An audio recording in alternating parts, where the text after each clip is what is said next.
Picture a pension election form, 3 boxes, 1 signature line, and a decision that's about to shape a household's income for the rest of 2 lifetimes. Next to each box is a dollar figure, and one of them is noticeably bigger than the other 2. If your eye goes straight to that number, there's nothing wrong with your thinking. Bigger check, more money, obvious choice. Here's the question this video is actually built around.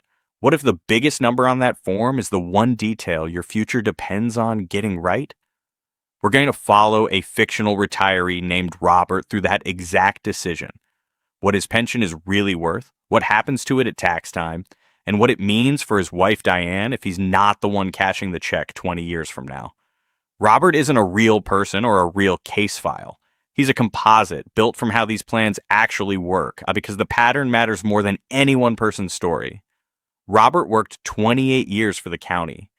On his last day, the form in front of him offered a choice: a larger monthly number that covers only him, or a smaller number that keeps paying Diane if he goes first.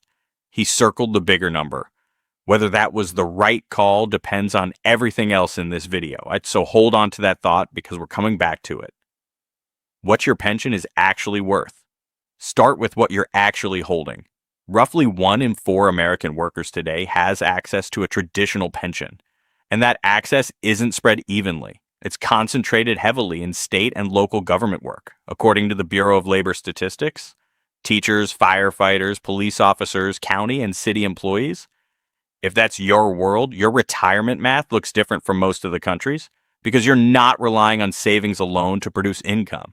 You have a formula. Most formulas follow the same basic shape: a percentage times your years of service times your final average salary.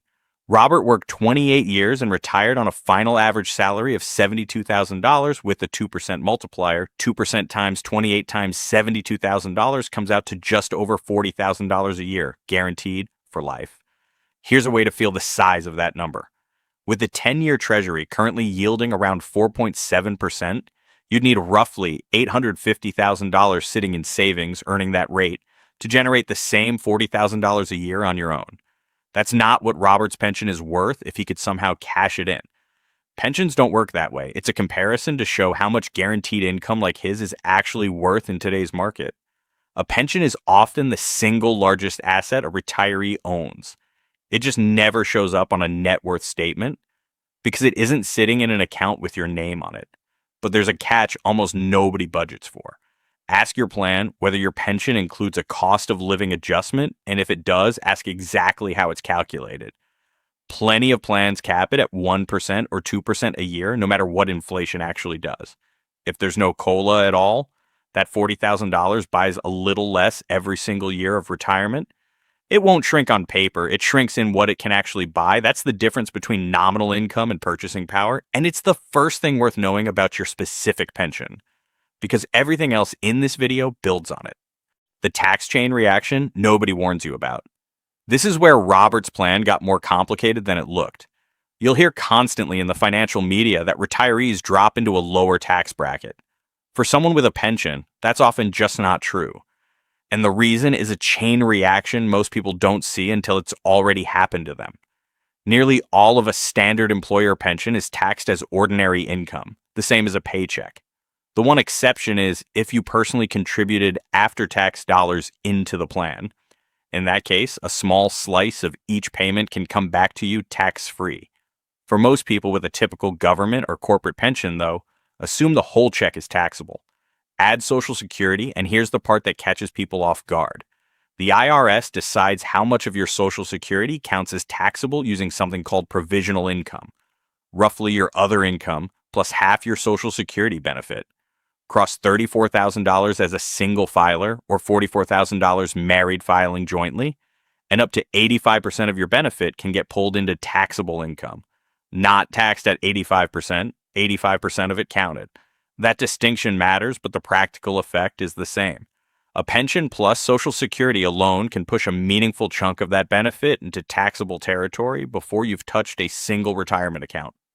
Then there's the part that shows up years later. Once you turn 73 or 75 if you were born in 1960 or after, under a rule that phases in starting in 2033, the IRS requires withdrawals from traditional 401ks, 403bs, and IRAs, whether you need the cash or not. On a $500,000 balance, that first required withdrawal comes out to about $18,900. That's income you didn't ask for, stacked on top of a pension and Social Security you're already living on comfortably, and it can push you into a higher bracket or trigger a Medicare surcharge called IRMAA, an extra premium added once your income crosses roughly $109,000 single or $218,000 married, based on your tax return from 2 years earlier. That's usually where Roth conversions come up, moving money out of a traditional account into a Roth IRA, paying the tax now so it grows tax-free afterward. Worth understanding, but not automatic advice for every pension holder. It depends on whether you expect the same or a higher bracket down the road, whether a large conversion in 1 year could temporarily spike you into an IRMAA bracket, and whether that spike touches the 3.8% surtax that applies above $200,000 single or $250,000 married. For some people, spreading conversions across several smaller years beats doing one large one. This is genuinely a run-your-own-numbers decision, and it belongs with a tax professional, not a comment section. I'm John. If you want retirement and money topics explained without the jargons, that's what this channel is for. Subscribe if it's useful. Now back to that form Robert signed, because we still haven't answered the question we opened with. The decision on that form, most pensions offer a handful of payout choices, though the exact menu depends entirely on your plan. Single life pays the most each month, but it stops the day you die. Nothing continues to a spouse. Joint and survivor pays less each month, but keeps going, often at 50% to 100%, for as long as your spouse is alive. Some plans add a period certain option guaranteeing payments for a set number of years no matter what happens to you. If you work for a private company, federal law generally defaults your pension to the joint and survivor option unless your spouse signs a written waiver, a protection built specifically so one spouse can't quietly sign away the other's income. But most state and local government pensions, including the one in Robert's story, aren't covered by that federal rule. Governmental plans set their own survivor rules under state law, which means understanding and choosing the right option is entirely on you. Robert picked single life because the number was bigger. What the form didn't ask him to think through, he and Diane were close in age, both in good health, and Diane had almost no income of her own outside Social Security. When Robert passed, his pension stopped completely, one of their 2 Social Security checks stopped, and Diane's tax brackets and Medicare thresholds shifted overnight to single filer levels, all while her household income dropped. Some planners use an informal shorthand for that combination, the widow's penalty. Though it's not an official tax term anywhere in the code, it's just a name for a pattern that repeats often enough to have earned one. It's rarely a flaw in the system, so much as something nobody explains before the paperwork gets signed.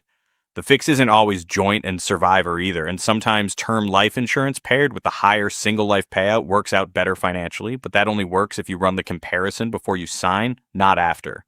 Building your investments around a guaranteed check, last piece. If you have a pension, your investment portfolio doesn't need to carry the same load as everyone else's. Retirees without one generally have to generate their entire spending need from savings, which exposes them to sequence of returns risk. A bad market in the first few years of retirement, combined with withdrawals, can permanently dent a portfolio's ability to recover. With a pension covering a meaningful share of essential expenses, you may not need to draw down your 401k or IRA as hard or as early. That can leave more room to stay invested for growth instead of shifting everything conservative the moment you retire.